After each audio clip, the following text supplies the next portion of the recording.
নমস্কার। Aparichita the untold one চ্যানেলে আপনাদের সবাইকে স্বাগত। আমি আমার চ্যানেলে বিভিন্ন ধরনের অডিও স্টোরি ও উপন্যাস পাঠ করে থাকি। এই ধরনের কন্টেন্ট যদি আপনারা শুনতে পছন্দ করেন তাহলে আমার চ্যানেল অপরিচিতা দ্য আনটোল্ড ওয়ানকে ফলো করতে পারেন। আমাদের জীবনে এমন কিছু মানুষ আসে যাদের হয়তো আপাত দৃষ্টিতে কোনো বড় ভূমিকা থাকে না আমাদের জীবনে, কিন্তু সেই মানুষগুলোই হয়ে দাঁড়ায় অতীত ও বর্তমানের মেলবন্ধন। তারা আমাদের ফিরিয়ে নিয়ে যায় সুদূর অতীতে, মনে করিয়ে দেয় আমাদের ফেলে আসা সোনালি দিনগুলি। তেমন একটি গল্প আজ আপনাদের জন্য রইল। আজকে আপনাদের জন্য রইল বিভূতিভূষণ বন্দ্যোপাধ্যায়ের লেখা ফিরিওয়ালা গল্পটি।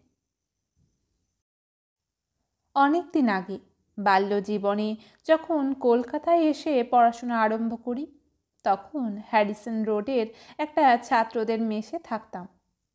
একজন ফিরিওয়ালা সে সময় প্রত্যহ আমাদের মেসে আসতো। তার মাথায় একটা চ্যাপ্টা গড়নের হাঁড়ি, তাতে থাকতো ক্ষীরমোহন ও রসগোল্লা।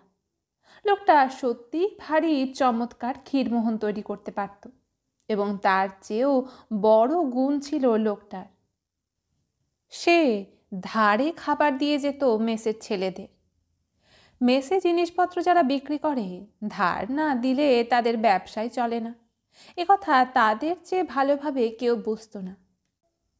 ধারও যেমন তেমন ধার নয়, মেসের ছেলেরা নির্বিবাদী দিনের পর দিন খেয়ে চলেছে। মাস শেষ হলে দেখা গেল ফিরিওয়ালার ক্ষীরমোহনের দেনা দাঁড়িয়েছে একজনের কাছে 10 টাকা 15 টাকা। মজা হচ্ছে এই যে টাকা শোধ না হলেও এসব ক্ষেত্রে ধার দিয়েই যেতে হবে, কারণ খাবার খাইয়ে যেতে না পারলে টাকা কখনোই আদায় হবে না। ক্ষীরমোহনওয়ালার মুখে বিনয়ের হাসি সর্বদাই লেগে থাকতো। আমি কখনো তার হাসি মুখ ছাড়া দেখিনি অন্তত। ও এলেই বড় ভালো লাগতো ওর মুখের মজার মজার হাসির গল্প শুনতে। মেসের ছেলেরা গল্প শুনতে শুনতে 4-5 টাকার খাবার খেয়ে ফেলতো সবাই মিলে। লোকটার চেহারা ছিল ভালো, বেশ দোহারা গড়নের, রং একটু ফর্সা, বড় বড় গোঁপজোড়া দেখলেই আমাদের খুব হাসি পেত। তার ওপরে ওর মুখে এদেশের নানান রকম মজার গল্প শুনতে গিয়ে হাসতে হাসতে আমাদের পেটে খিল ধরবার উপক্রম হতো। ঘটির কাঁটার মতো লোকটা আসতো আমাদের মেসে। ঠিক 7টা যেই বাজলো, মুখ ধুয়ে উঠে সবাই বসেছে। এইবার চা আর খাবার আনবার দরকার। অমনি দেখা গেল ক্ষীরমোহনওয়ালা তার চ্যাপ্টা হাঁড়ি মাথায় করে হাজির হয়েছে। 2 ঘন্টা ধরে নানা রকম হাসি গল্পের মধ্যে বেচা কেনা নিষ্পন্ন করে সে তার সেই চ্যাপ্টা হাঁড়িটা মাথায় তুলে আবার ফিরে যেত। এইরকম 2-3 বছর কেটে গেল। তারপর আমাদের মেস গেল ভেঙে, আমিও অন্যত্র গিয়ে উঠলাম। দিন কতক পরে আমার নতুন মেসে আবার সেই ফেরিওয়ালা গিয়ে হাজির। মেসের ছেলেদের মন কি করে পেতে হয় এ আর্ট ভালোভাবে জানা ছিল লোকটার। মাসখানেক যেতে না যেতে এখানেও সবার অতি প্রিয় পাত্র হয়ে উঠল। 1 হাঁড়ি করে প্রতিদিন বিক্রি হয়ে যেতে লাগলো এই মেসেও। একদিন ক্ষীরমোহনওয়ালা, ওর নামটা বোধ হয় ছিল পঞ্চানন, কিন্তু ওর নাম ধরে কেউ কোনোদিন ডাকেনি, কাজে ঠিক মনে নেই, এসে আমাদের হাত জোর করে বললে, বাবু মশাইরা, আমার ছেলের বিয়ের আজ বউ ভাত। আপনাদের দোরের খেয়েই তো আমি মানুষ, আপনারা সবাই আমার মনিব। বলতে সাহস পাইনি, তবে যদি আপনারা দয়া করে আমার ওখানে আজ পায়ের ধুলো দিয়ে মিষ্টি মুখ করে আসেন তবে বড় খুশি হই। মেসের অনেকে গেল, কি কারণে আমার যাওয়ার ইচ্ছে থাকলেও শেষ পর্যন্ত যাওয়া হয়ে ওঠেনি। যারা গিয়েছিল তারা ফিরে এসে ফিরিওয়ালার খাতির ও যত্ন আতিথ্যের যথেষ্ট প্রশংসা করলে।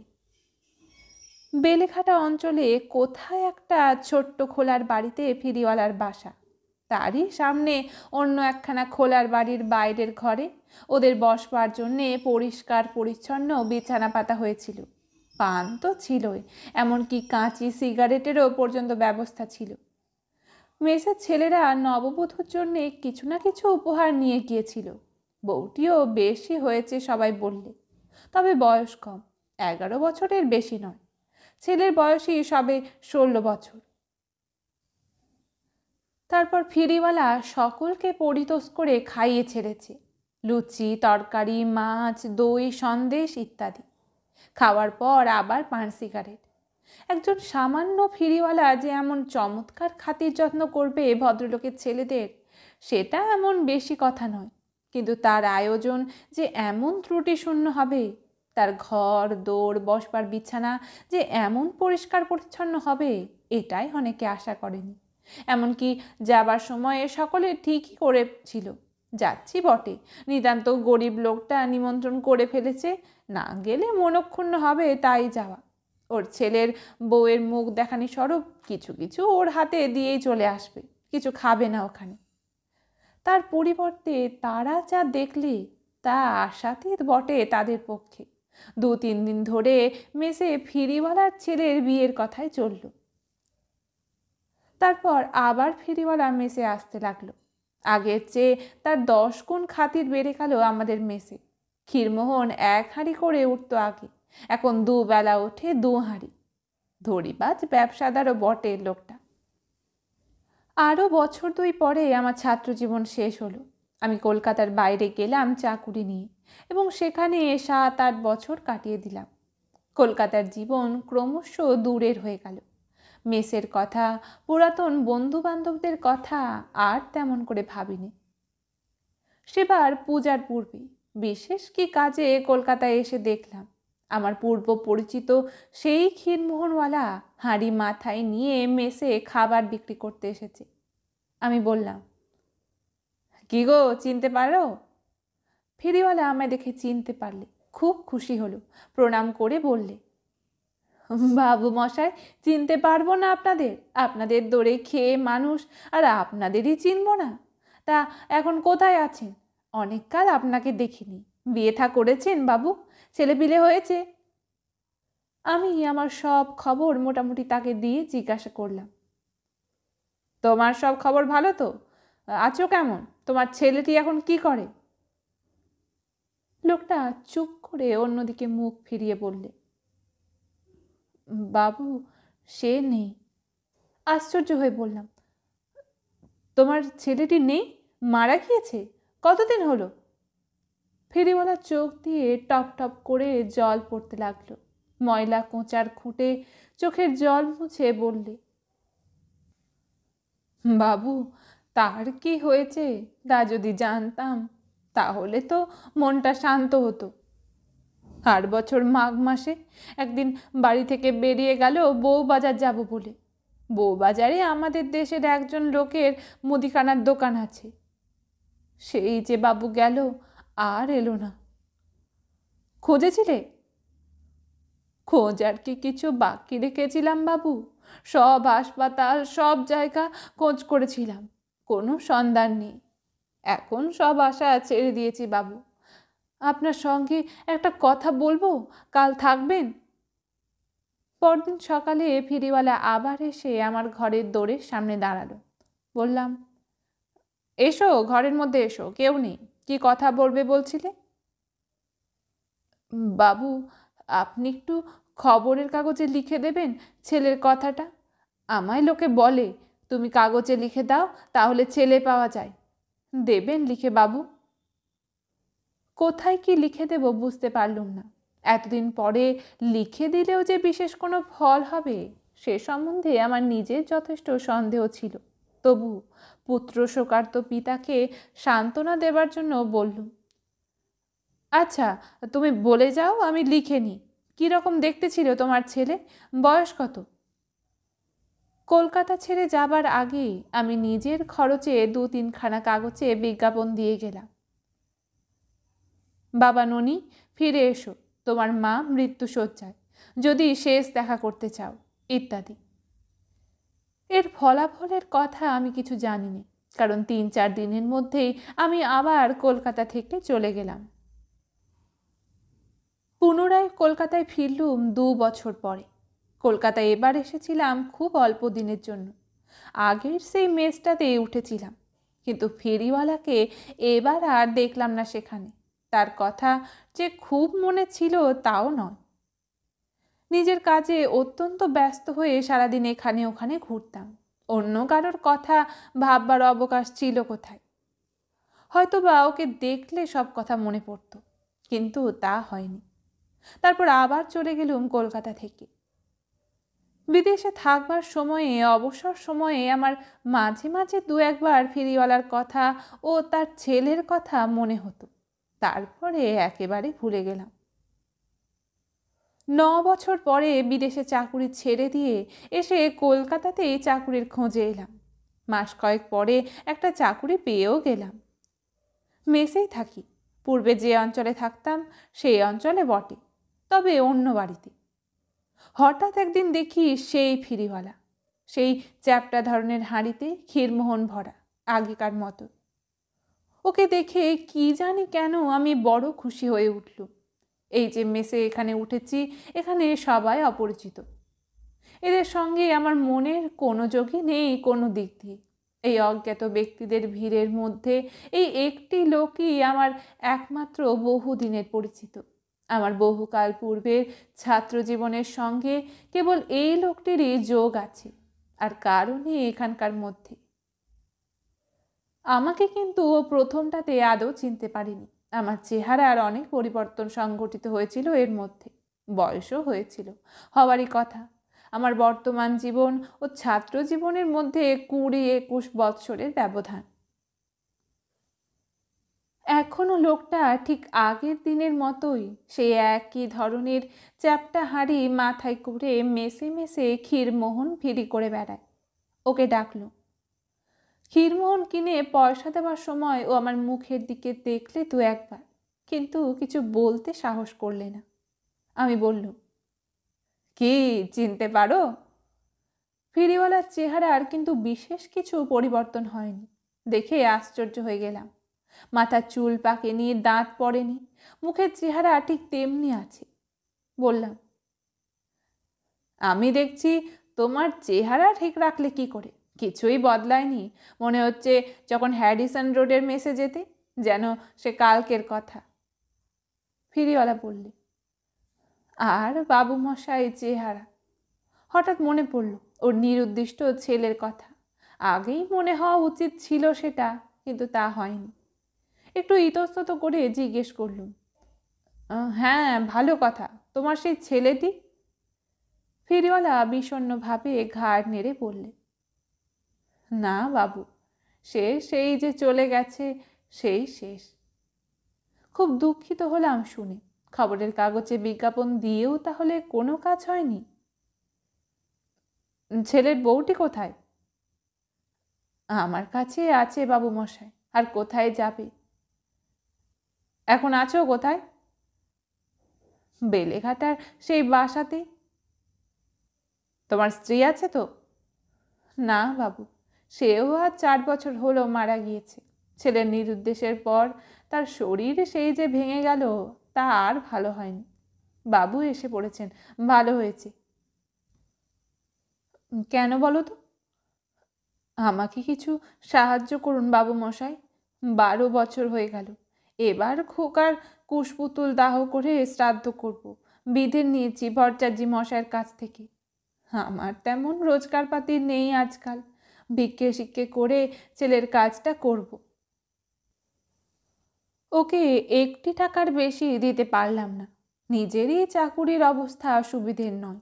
মেসের খরচ চালানোই দুর্ঘট হয়ে পড়েছে। দিন 15 পরে ফেরিওয়ালা এসে আমায় বললে, বাবু, আজ আমার ছেলের কাজ। আপনি একটু পায়ের ধুলো যদি দেন গরিবের বাড়িতে। ছোট মুখে বলতে সাহস হয় না আপনাকে, আপনার দয়া। ওর অনুরোধ এড়াতে পারলুম না, মন সরল না। বহুদিনের যোগাযোগ ওর সঙ্গে। আমার ছাত্র জীবন আমলের আর কোনো পরিচিত লোক কলকাতায় নেই, এই ফেরিওয়ালা ছাড়া। যেতেই হলো। ও একটা ঠিকানা আমায় দিয়ে গেল বেলেঘাটার, যে অঞ্চলে জীবনে কখনো যায়নি, যাবার প্রয়োজনও হয়নি এতদিন। একটা বস্তির 22 ঘরের মধ্যে অতি কষ্টে ওর ঘর খুঁজে বার করলো।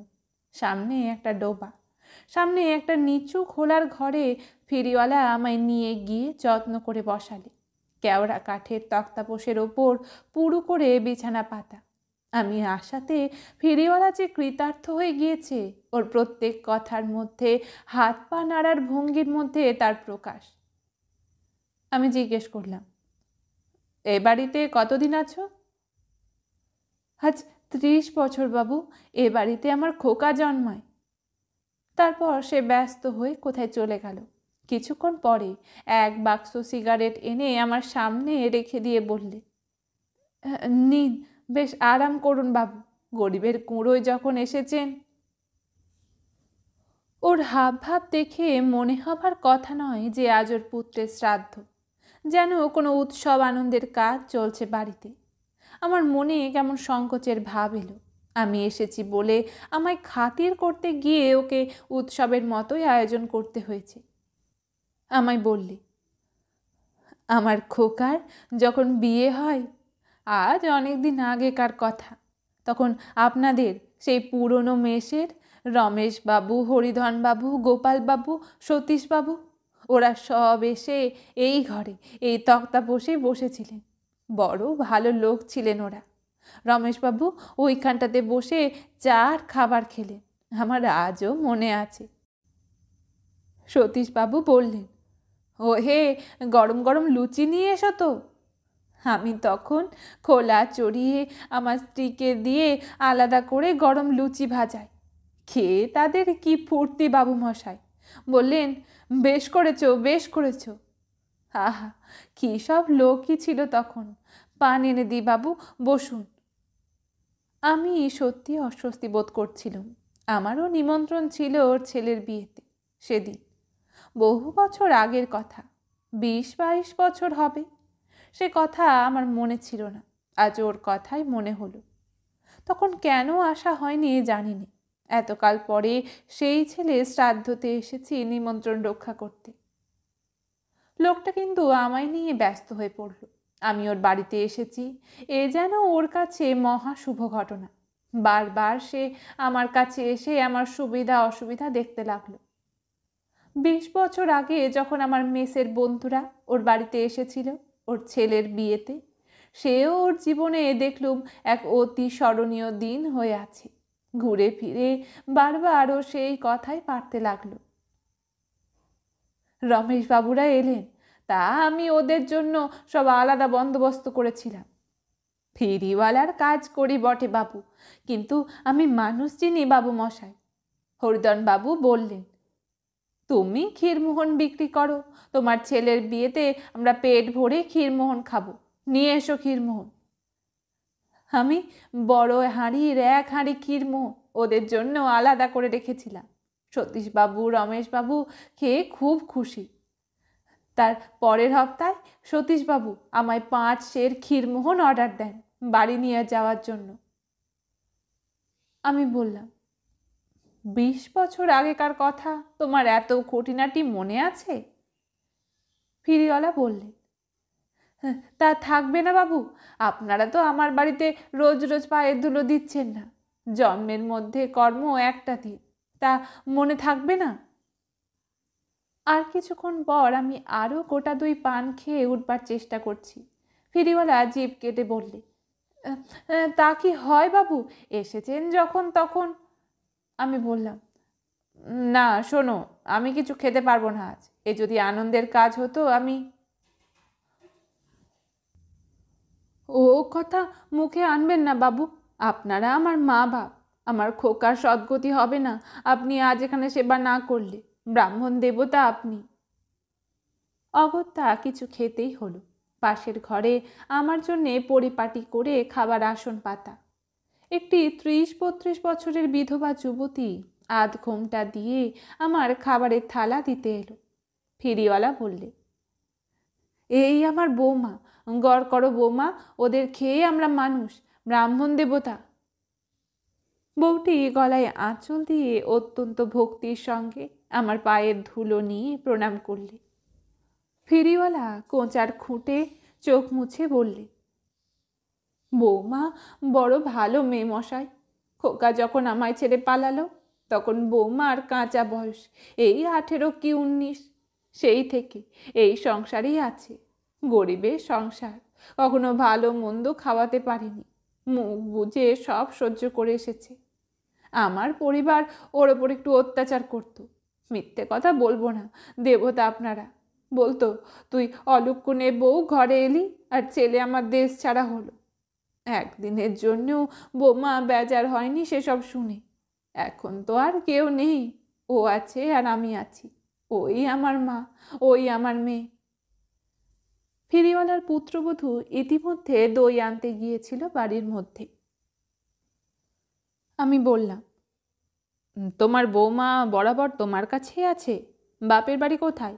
সেখানে মাঝে মাঝে যাতায়াত আছে তো? কোথায় বাবু মশাই, ওর 3 কুলে কেউ নেই। তাই তো মাঝে মাঝে ভাবি, বয়স হয়েছে, আর যদি চোখ বুঝি আমি তো বেশ যাব, পুত্র শোক জুড়িয়ে যাবে। কিন্তু বৌমার কথা যখন ভাবি তখন আর কিচ্ছু ভালো লাগে না। কার কাছে রেখে যাব ওকে? সমস্ত বয়স 1 পয়সা দিয়ে যেতে পারবো না, কখনো ঘরের চৌকাঠের বাইরে পা দেয়নি। কি খাবে, কোথায় যাবে? ও ও কি বাবু মশাই, তা হবে না, ও কখনো ফেলে উঠতে পারবেন না, খেতেই হবে। আহারাদি শেষ করে চলে আসবার সময় বিধবা মেয়েটি পান এনে রাখলো সামনে। তারপর আবার তার শ্বশুর ও সে আমার পায়ের ধুলো নিয়ে প্রণাম করলে। এরও বছর কয়েক পরে পর্যন্ত ফেরিওয়ালা নিয়মিতভাবে আমাদের মেসে খাবার ফিরি করতে আসতো। তারপর গত বছর পুজোর ছুটির আগে থেকে ও আর এলো না। এখনো পর্যন্ত একদিনও তাকে আর দেখা যায়নি। মাঝে মাঝে লোকটার কথা মনে হয়, বেঁচে আছে না মরে গেল। খোঁজ খবর নেওয়া উচিত ছিল অবশ্যই, কিন্তু সময় করে উঠতে পারিনি। এতক্ষণ আপনারা শুনলেন বিভূতিভূষণ বন্দ্যোপাধ্যায়ের লেখা ফেরিওয়ালা গল্পটি। এই ধরনের আরও অডিও স্টোরি শুনতে চাইলে আমার চ্যানেল অপরিচিতা দ্য আনটোল্ড ওয়ানকে ফলো করতে পারেন। আজ তবে এইটুকুই থাক, কথা হবে আবার পরের কোনো গল্পে। ধন্যবাদ।